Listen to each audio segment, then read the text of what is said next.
Clevitus is the strongest demon king feared by all humans, and his only goal is to wipe out humanity for good. But everything changes the day he finds a human baby and makes a choice that shocks even him. From that moment, Clen hides his power and starts a new life, pretending to be some regular loser, raising the kid right in the middle of the world he once swore to destroy. But how long can a demon king hide his true nature? As the story begins, we see a young girl walking with her father out to the farm. When they finish, he calls her to follow him back home. She wanders around the house, spots a map of Enzi, and notices something odd. Right after the edge of the map, there are only dark spaces. Just their continent, then pure darkness, so she can't help but wonder why. Curious as always, she turns to her dad and asks what's beyond their city, a question even he can't answer. He sees the curiosity in her eyes and wants to give her an answer, but he can't because the truth is that he doesn't know either. So he tells her that every human, just like her, is born wanting to know more. But every time someone tries to enter that darkness, it ends in disaster. He explains that in those dark lands there are 4 demons. Each one guards the west, east, north, and south of Ethia. Every team that's gone out to see what lies beyond has been wiped out, completely destroyed. She's shocked to hear this and wonders if it's really that dangerous, but still, it doesn't change how she feels.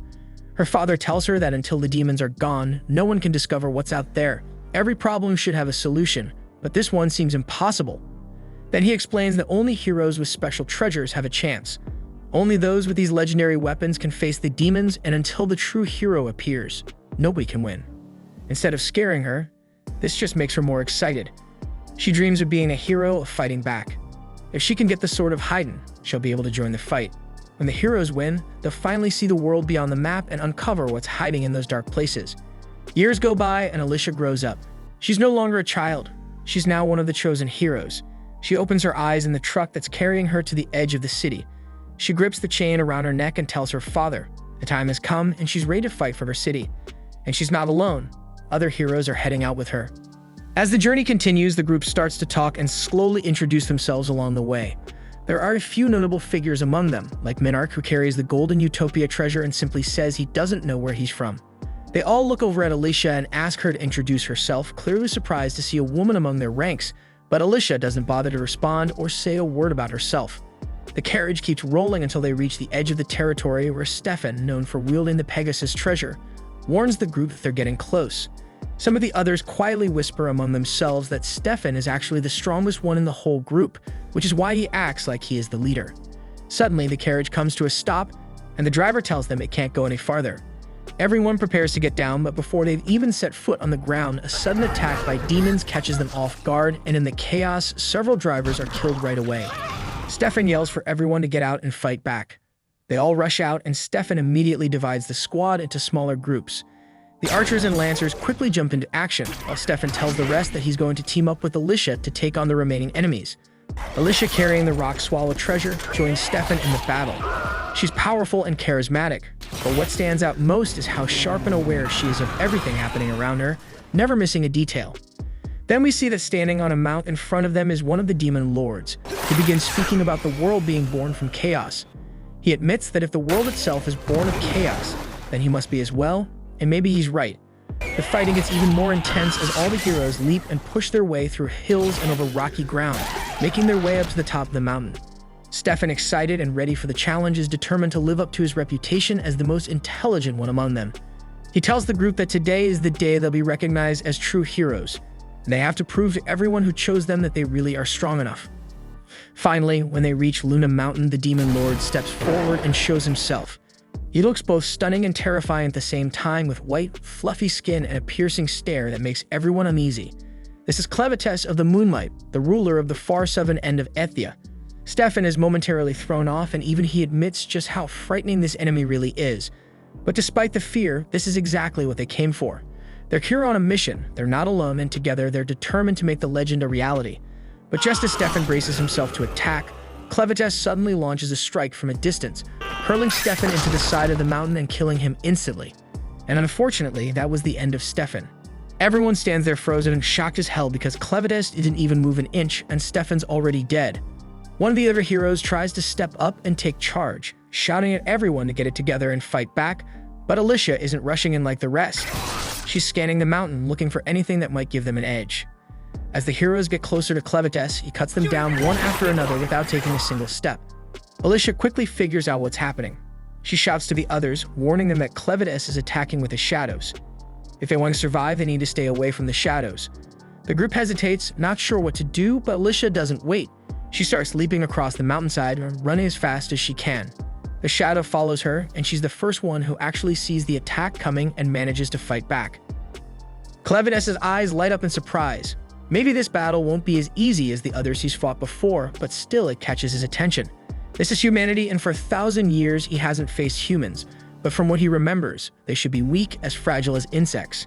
Yet what he sees now is different. They're strong, they're on a mission, and nothing seems to break their determination. He can't quite figure out what's driving them, but he wants to understand where their strength comes from. The heroes fight with everything they have, but Clevitus defeats them all.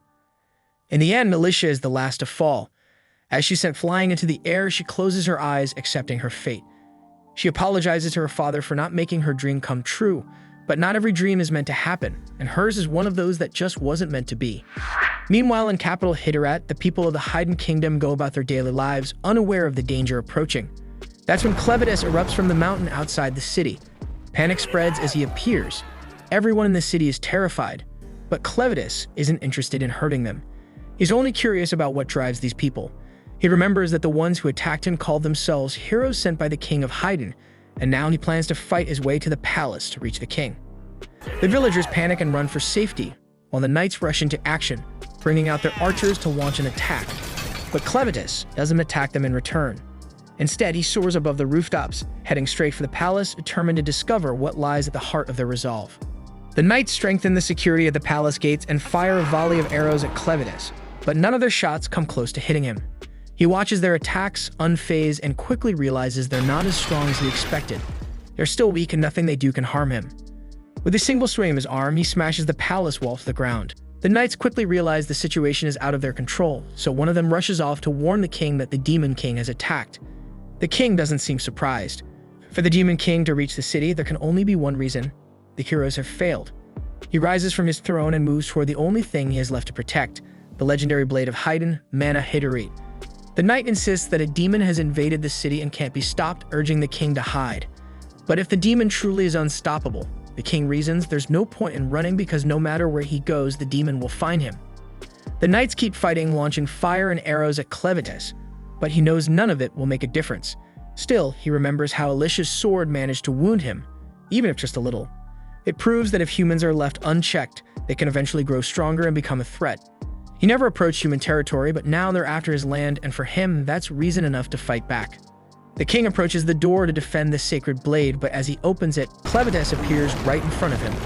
With one look at the crown and the clothes, Clevitus instantly knows he's facing the king. He calls it out, speaking clear human language, and that throws the king off because a demon shouldn't be able to talk like them. The king is shocked, asking how a damn beast like him can even speak their tongue. Clevitus just tells him to watch his filthy mouth because he's the only one with the power to save humanity. He has a few questions, and the king's answers will decide if all of humanity survives or gets wiped out. By all humanity, Clevitus doesn't just mean Haydn's people, but also those of Duns, Orgates, Sladins, and Benti. His questions are direct. Who are humans? What defines their character? What is their true motivation? And why do they want to attack the Demon Kingdom? The king refuses to give any answers to a demon and only says that a beast could never understand. Clevitus doesn't bother asking again, and he simply takes off the king's head. Clevitus turns away, convinced now that humans are a threat and must be wiped out. He decides that, to destroy all of humanity, he'll need a team by his side, and he's willing to take his time building it. As he walks off, the sound of a crying baby catches his attention. Lying nearby is a mother, barely alive, holding her child with the last of her strength. Clevitus comes closer, uninterested at first when he sees it's just a human baby. But then the mother speaks. She begs him and pleads for him to save her child. He's taken aback and wonders if she even knows who the hell she's asking because she's begging the very source of her people's suffering. He tells her straight out that he's here to destroy humanity, and if she needs to blame someone for the baby's death, she should blame the child for being born human. But the dying woman refuses to back down and insists that no child ever gets to choose what they're born as. He doesn't care, but still he tells her if she wants him to spare the baby, she should give him a reason. The woman, running out of strength, says she can't prove the child's worth now, but she's certain the child will prove it when grows up, and with that, she dies. Clevitus picks up the child, and he isn't convinced, but since she was so sure, he decides he'll wait and see if this human is any different.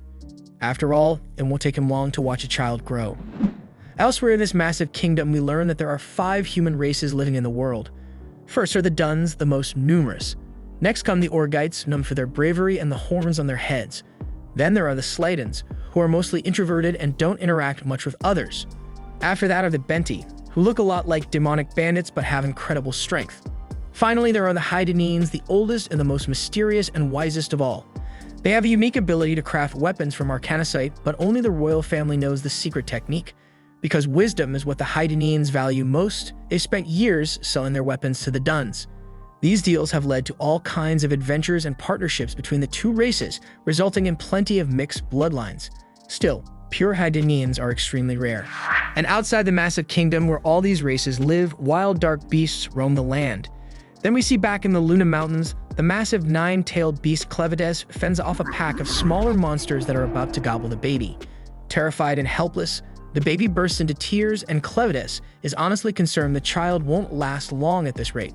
He wraps his tails around the baby, trying to figure out how to get this loudmouth to calm down.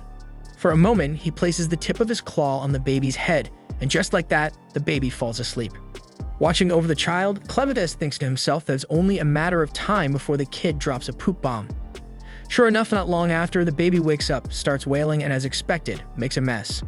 Annoyed, Clevides scoots up the child and heads out to solve the problem. And the best he can come up with is tossing the kid in a damn pit.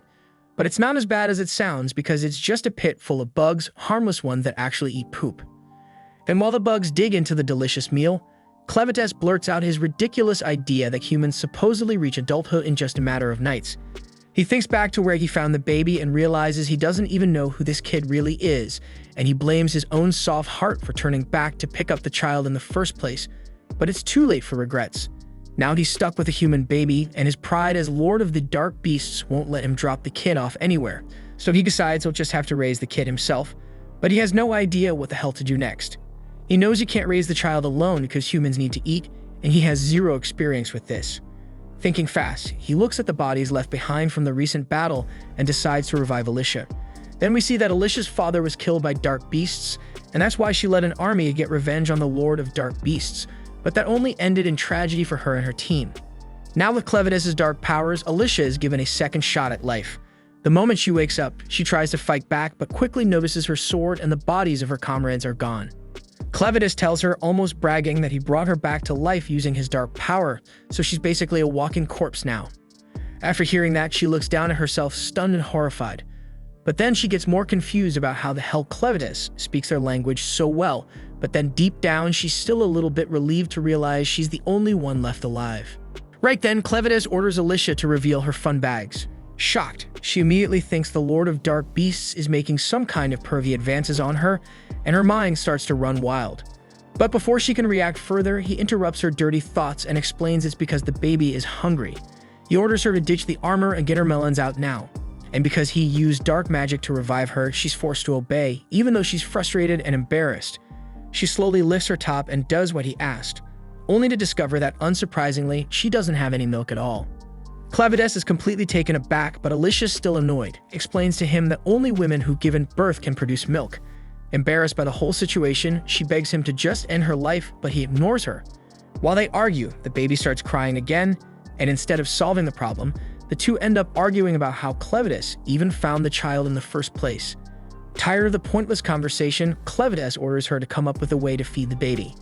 Even though Alicia knows nothing about raising a child, she admits they need a woman who can actually nurse the baby. The next problem is, how do they find one? So she tells him they have to hire someone, but that requires money, and Clevides, of course, is completely broke. But Alicia points out that with all the arcanocite in the cave, they could easily make some cash. While he's thinking this over, Alicia contemplates attacking him, but with no weapon, she has no choice but to stand by. After a quick pause, Clevides agrees to find a woman who can feed the baby. He's about to leave the cave when Alicia points out the obvious. He can't just walk into town in his current form because he'd terrify everyone he saw. Alicia then offers to take the baby herself, but Clevides refuses to let the child out of his sight. So instead, he transforms himself into the form of a human boy. While his disguise is pretty convincing, his 9 tails are still swishing behind him. He quickly pulls the tails into his shadow underneath, but one small horn stays on his head. Not noticing the horn, Clevides is satisfied with his disguise, and Alicia wisely decides not to say a word about it. Before they head out, Clevides decides they need names. He he picks Clen for himself and gives the baby the name Luna.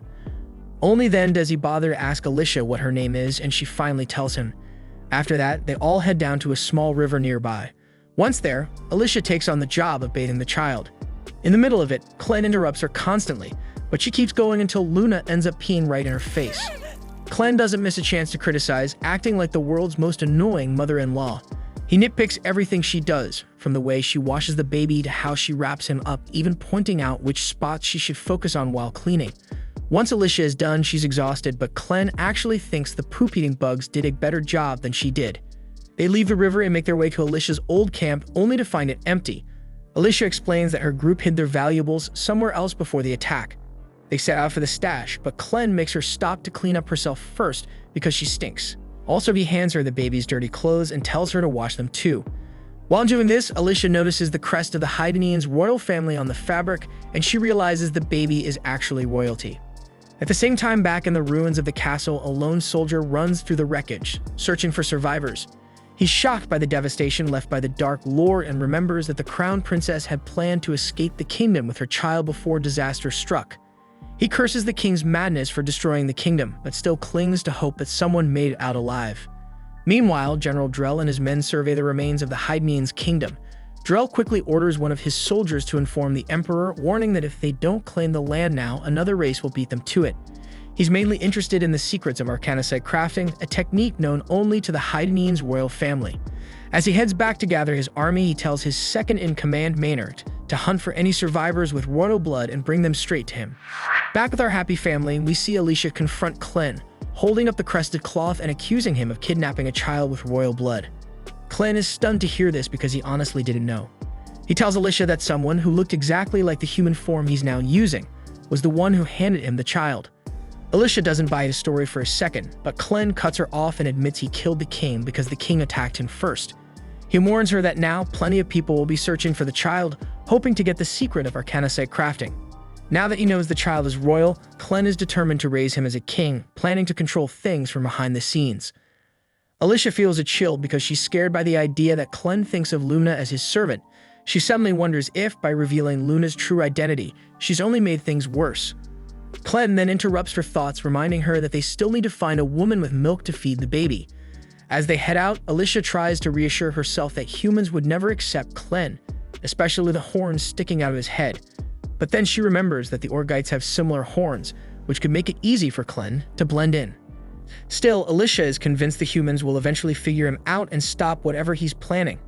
At the same time, she realizes just how obsessed Clen is with Luna, and the thought of Luna being harmed or lost terrifies her. So from that moment, Alicia decides she must do everything she can to protect Luna no matter what, or humanity will vanish.